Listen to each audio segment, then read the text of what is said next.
আমি জনগণকে বলবো, আজকের ঘটনাকে আপনারা মুড়ে মুড়ে আপনারা পিক স্ক্রিনে মানুষকে দেখান, তারপরে সিদ্ধান্ত নিতে বলেন যে পরবর্তী বাংলাদেশটা কোন চাঁদাবাজদের হাতে তুলে দিবে।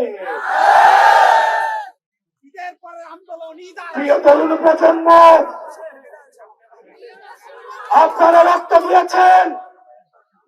আমার এই ভাইটা চোখ হারিয়েছে। আমার এই ভাইয়ের কাছে জিজ্ঞেস করতে হবে।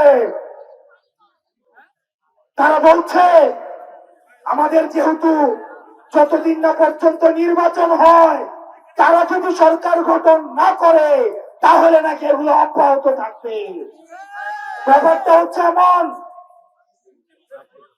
আমি চুরি করতে থাকবো, তাহলে আমাকে বাসার চাবিটাই আমার হাতে তুলে দাও।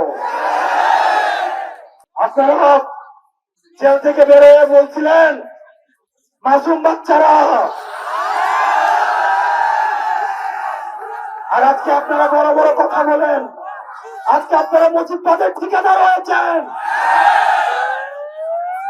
আমরা দেখছি বিএনপির আরেকজন রয়েছে, জয় বাংলা স্লোগান দেয় ওনার প্রোগ্রামে। যদি বিএনপি করে জয় বাংলা স্লোগানই দেওয়া লাগে, তাহলে বিএনপি করার কি দরকার, আওয়ামী লীগ করা উচিত। এই ফাঁকবাদদের জন্য বিএনপির ত্যাগী কর্মীরা আজকে বঞ্চিত, নির্যাতিত, নিপীড়িত।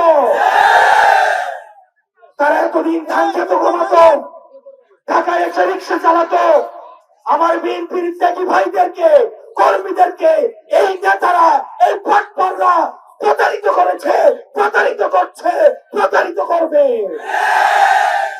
অনেক নেতা রয়েছে বিএনপি, আমরা বর্তমানে দেখছি তাদের গাড়িতে আওয়ামী লীগের সময় শুধু পতাকাটাই ছিল না, না হয় একজন মন্ত্রীর সকল সুযোগ সুবিধা তারা ভোগ করেছে।